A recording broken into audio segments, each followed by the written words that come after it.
नमस्कार, जय जय सीताराम। खबरिया टॉप की टीम के साथ आप सभी का स्वागत है। रामनगरी, अयोध्या नगरी, रामलला नगरी, यहाँ पर इस समय हमारी टीम इस दौरे पर है।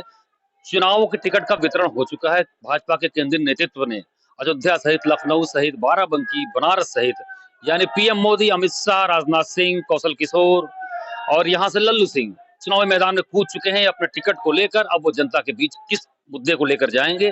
आइए, इस समय हमारे सामने जो है श्री हनुमानगढ़ी के जो है यहाँ के महंत, यहाँ के महाराज, और अपनी राजनीतिक टिप्पणियों से लगातार लोगों को सचेत करने का काम करते हैं। साथ ही हर तरीके से, चाहे विपक्षी दल हो चाहे सत्ता का दल हो, अपने सटीक कमेंट से, अपने सटीक सोच विचार से और सनातन संस्कृति को साथ लेते हुए सबको जोड़ने का प्रयास करते हुए हम इस वक्त महंत राजू दास जी के साथ है। उनसे हम बात करते हैं राजनीतिक मुद्दों पर, सांस्कृतिक मुद्दों पर, धार्मिक मुद्दों पर कि किस तरीके से जो चुनाव का जो टिकट का वितरण हुआ है इस बार अयोध्या से फिर से लल्लू सिंह पर केंद्रीय नेतृत्व ने भरोसा जताया है, वो इसको कहां तक सही मानते हैं और क्या सोचते हैं इसके बारे में।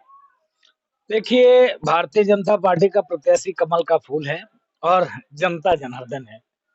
लल्लू सिंह तो एक काठ के उल्लू है, ये मोहरा है, बाकी कोई मतलब नहीं। लल्लू सिंह जी ही नहीं, अमित शाह जी, माननीय मोदी जी, पूरे देश सनातन में, हिंदुत्व में, भगवा में, के लिए मैं आभार व्यक्त करता हूँ देश के यशस्वी प्रधानमंत्री नरेंद्र मोदी जी का। धन्यवाद व्यक्त करता हूँ गृह मंत्री जी का और कोट कोट साधुवाद व्यक्त करता हूँ उत्तर प्रदेश की चाक चौबंद व्यवस्था, लूट, हत्या, बलात्कार पर कंट्रोल। एक समय हुआ करता था उत्तर प्रदेश जिस प्रकार से एक दंगा प्रदेश कहलाता था, जब उत्तम प्रदेश की ओर बढ़ता हुआ चला जा रहा है। मैं पूज्य योगी आदित्यनाथ जी महाराज को कोट कोट साधुवाद दूंगा, धन्यवाद दूंगा। अयोध्या में राम भक्तों का मेला, अभी कुछ देर पहले माननीय दुर्गा शंकर मिश्र जी आए थे, बैठक कर रहे थे। योगी जी लगातार चिंता और चिंतित रहते हैं कि देश और दुनिया से जितने भी राम भक्त आए अयोध्या में सुव्यवस्थित, व्यवस्थित, अच्छे से आनंद पूर्वक अयोध्या आवे, दर्शन पूजन करें और अपने जीवन को धन्य करते हुए अपने घर तक जाएं। इसकी चाक चौबंद व्यवस्था ठीक कैसे हम करें, इसके नाते लगातार खुद, इसके अलावा सरकार की जितने भी व्यवस्था आयाम है, सारे लोग को झोंक देते हैं। महाराज जी गर्व की बात है, विगत 500 वर्ष के संघर्ष के बाद ये पल, ये क्षण, ये अवसर आया है। लेकिन एक लोकतंत्र का महाउत्सव की शुरुआत हो चुकी है। कुछ सीटों पे सरकार ने, पार्टी ने प्रत्याशी उतार दिया, जैसे देश के यशस्वी प्रधानमंत्री जी मोदी जी, जैसे माननीय गृह मंत्री जी अमित शाह जी, जैसे रक्षा मंत्री जी राजनाथ सिंह जी। ऐसे करके अयोध्या जैसी सीट से पुनः माननीय लल्लू सिंह जी को, सिर्फ भाव यही है, सर्वे भवन्तु सुखिनः सर्वे सन्तु निरामया, विश्व बंधुत्व के साथ, वसुधैव कुटुम्बकम के साथ भारत की मान मर्यादा स्वाभिमान को विश्व पटल पर स्थापित करने वाले देश के यशस्वी प्रधानमंत्री जी, भूतो न भविष्यति। अगर मोदी प्रधानमंत्री नहीं होते, योगी मुख्यमंत्री नहीं होते, अमित शाह जी गृह मंत्री नहीं होते, तो संभव नहीं था कि अयोध्या में राम जन्मभूमि मंदिर का निर्माण। नहीं संभव था, नहीं संभव था, नहीं संभव था। इन तीन महापुरुषों ने जो कार्य किया है, इसके नाते हम इस बार 400 पार करते हुए प्रचंड बहुमत के साथ पुनः मोदी जी की सरकार को बनाने का प्रयास करते हैं और पुनः मोदी जी मुख्यमंत्री, प्रधानमंत्री बनेंगे। और मुझको आशा और विश्वास है कि जिस प्रकार से सनातन धर्म, संस्कृति, हिंदू और हिंदुत्व के साथ पूरा देश आगे बढ़ा है, सनातन आगे बढ़ा है, हिंदुत्व आगे बढ़ा है, मोदी जी के साथ पूरा देश है और 400 पार करते हुए पुनः मोदी जी को हम लोग प्रधानमंत्री बनाएंगे। महाराज जी, आपने जैसा राजनीतिक परिवर्तन की बात की, राजनीतिक समृद्धि की बात की, पीएम मोदी का, सीएम योगी का, गृह मंत्री अमित शाह का नाम लिया कि किस तरीके से इन लोगों ने मिलकर यह जो व्यवस्था बनी, जो एक नया आयाम, राजनीतिक आयाम आया अयोध्या के, जो कायाकल्प हुआ प्राण प्रतिष्ठा के बाद। आज जो पहले एक दशक पहले यहाँ पर 150 लोग सरजू घाट पर दिखते थे, हमारी टीम अभी वहीं पर गई थी, आज वहां पर सैकड़ों की संख्या में देश प्रदेश से, अंतर्राष्ट्रीय स्तर पर लोग आ रहे हैं। पर्यटन की दृष्टि से, कल रोजगार की दृष्टि से अयोध्या को आप आज कहाँ पाते हैं। देखिए, अयोध्या में किसी भी प्रकार से कल कारखाना तो है नहीं। अयोध्या का रोजगार एक ही है, वह है हनुमान जी महाराज। अयोध्या का दूसरा रोजगार क्या है, वो श्री राम जन्मभूमि। आज से नहीं, अनाद से लोग जो भी आते हैं, पहले सिद्धपीठ अयोध्या हनुमानगढ़ी, हनुमान जी महाराज का दर्शन और पूजन करते हैं। जो भी व्यक्ति हनुमानगढ़ी आता है, लैया, माला, फूल, प्रसाद लेता है, खरीदता है, माँ सरजू का स्नान करता है, वहां से बोतलें खरीदता है, जल भरता है, प्रसाद लेता है, आकर शंकर जी को जलाभिषेक करता है, वहां पर भी माला, फूल, प्रसाद लेता है। उसके बाद राम जन्मभूमि आया, राम जन्मभूमि दर्शन करने के बाद इधर उधर से प्रसाद लेता है। पूरी एक नौमी अयोध्या के मठ मंदिरों के इर्द गिर्द ही घूम रहा। एक समय हुआ करता था कि अयोध्या में सिर्फ हनुमानगढ़ी में ही लमसम मंगलवार, पूर्णमासी, तेरस, शनिवार को भीड़ होता था। लेकिन अब स्थिति परिस्थिति ये आ गया है कि आप नया घाट से लेकर और श्री राम हॉस्पिटल तक आप पैदल चलने में भी दिक्कतें की सामना करना पड़ता है।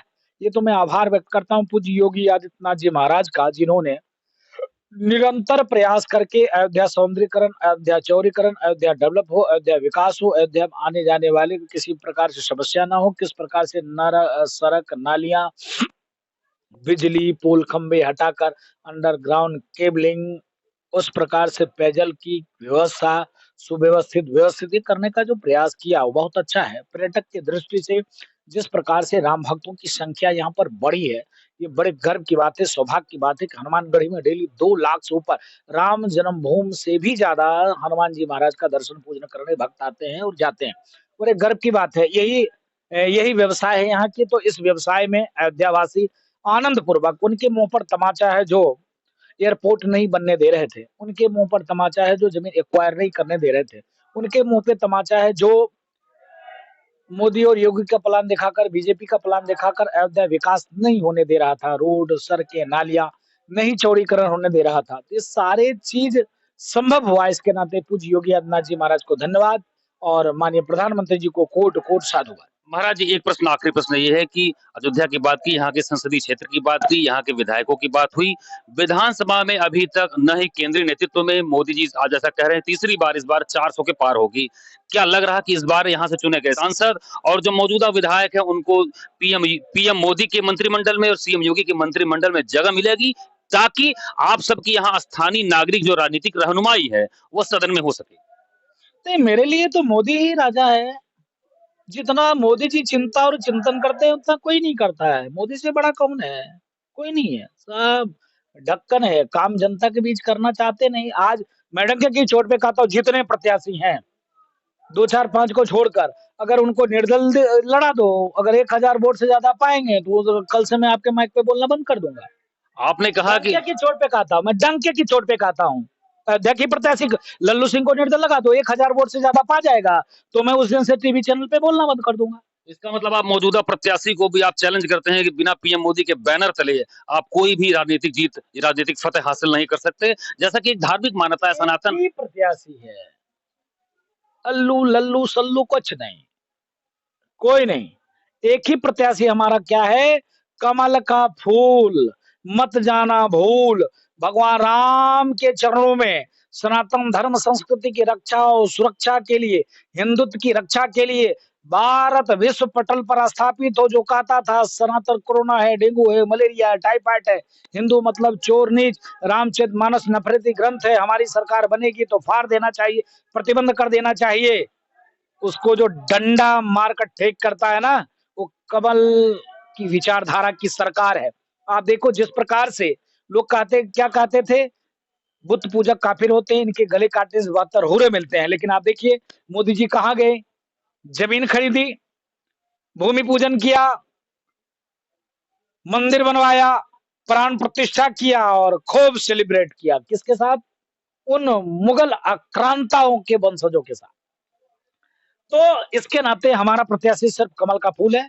हमारे आइकॉन मोदी जी हैं। मोदी जी के नेतृत्व में 400 पार करते हुए प्रचंड बहुमत की सरकार बनाकर पुनः मोदी जी को हम लोग मतलब महंत राजू जी की माने अगर तो इस बार भी जो आपकी 400 के पार का ये दावा कर रहे हैं वो यही कहा जाएगा इस बार पीएम मोदी की लहर है, केवल 2-4 प्रमुख प्रत्याशियों को, मूल प्रत्याशियों को छोड़ दिया जाए तो इस बार की भी जो चुनावी लड़ाई होगी, चुनावी महासमर 2024 का होगा, वह मोदी बनाम पूरे देश के नागरिकों के बीच, पूरे देश के नेताओं के बीच, विरोधी नेताओं के बीच। महाराज जी, आखिरी प्रश्न बहुत संक्षिप्त में आप बताइएगा कि जो एक राजनीतिक विकलांगता का जो शिकार जो लोग हैं, जो राजनेता हैं, हम किसी का नाम नहीं लेंगे यहाँ पर, तमाम दिग्गज ऐसे नेता हैं, जैसा कहा जाता है कि हनुमान जी की शरण में अगर वो आते हैं तो उनकी बल बुद्धि वो सही हो जाती है। इस पर आपका क्या कहना है? देखिए पहले तो अष्ट सिद्ध नवनीत के दाता, असवर दिन है जानकी माता, नासै रोग हरे सब पीरा और जपत निरंतर हनुमत बलबीरा। हनुमान जी महाराज राजा के रूप में विराजमान है। लाखों राम भक्त, लाखों सनातनी आते हैं, दर्शन और पूजन करते हैं, अपने जीवन को धन्य करते हैं। तो मुझको लगता है कि हनुमान जी महाराज कलयुग के प्रत्यक्ष देवता है, राजा के रूप में विराजमान है। सदैव निरंतर राम रसिया हैं, सबकी चिंता और चिंतन करते हैं, सुनते हैं। इसके नाते यहाँ लाखों लाखों राम भक्त आते हैं अपनी उन मनोकामना नेताओं के को। बारे में क्या कहेंगे जो राजनीतिक नहीं विकलांगता का जो नहीं शिकार हैं? नहीं, राजनीतिक विकलांगता के जो शिकार हैं, वो शिकार ही रहेंगे।